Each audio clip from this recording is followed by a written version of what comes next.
Hi, everyone. I'm Miss White. I teach 7th and 8th grade math. Chapter 44.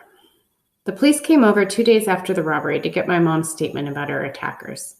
She was worried about having to testify in court because of her broken English, but the police officers assured her she didn't need to testify if she didn't want to. Her attackers were ex-convicts who had skipped out on their parole. They were going to stay in jail, this time with no parole. My mother was relieved. Word got out about my mother's attack, and the security guard from the Topaz Inn once again came hopping over. Hank and I were both at the front desk this time. I narrowed my eyes. What do you want? I heard about the attack, he said. Terrible, just terrible. Too bad you guys didn't have a security guard like me. I would have pounded his head in. And you would have gotten arrested, Hank pointed out.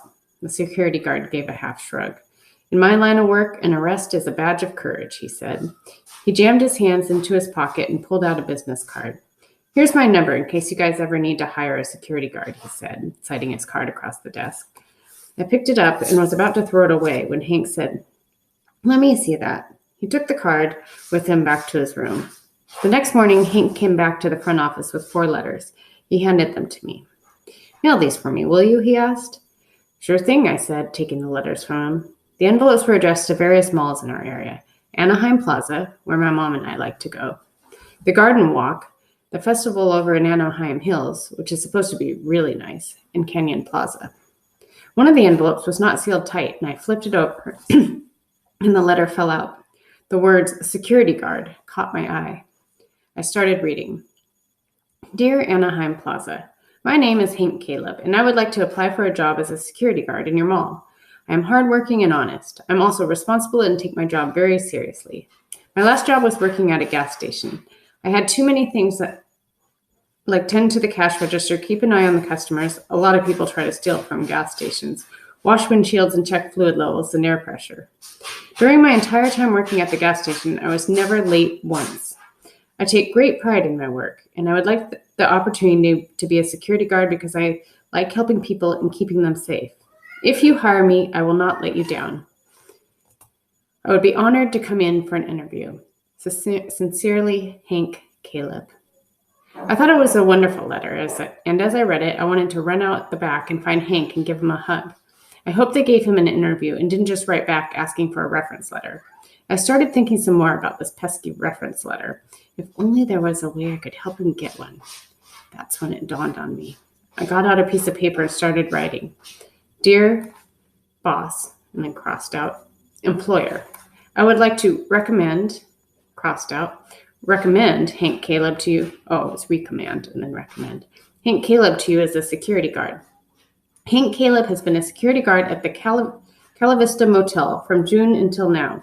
He is the best, crossed out, most responsible, good, crossed out, capable, and brave, crossed out, courageous security guard we have ever had. Recently at the Cala Vista, we had an unfortunate incident on which some crazy, dangerous people tried to steal money from the cash register. One of our managers tried to stop them and was beaten up and had to go to the hospital. Hank, immediately ran after the crazy people, attackers. He chased them 4 blocks. He managed to catch them and he got into a fight with them. Unfortunately, some cops saw Hank getting into a fight with them and he ended up in jail, arrested. But the point is, Hank did a lot, went out of his way to protect his managers when most security guards would have chickened out, stayed back. You will not find a better security guard than Hank. Please find the receipt of the hospital stapled as proof, evidence. If you ever have any questions, please call the Cala Vista at 555-281-0482. Sincerely, the managers of the Cala Vista Motel.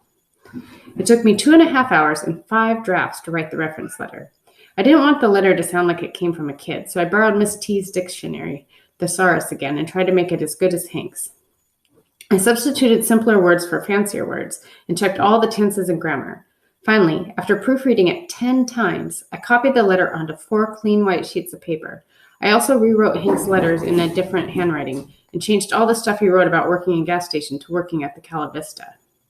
As I was forging Hank's signature, I felt a teeny tiny bit bad. What I was doing wrong? What if I got caught? Would Hank be mad at me?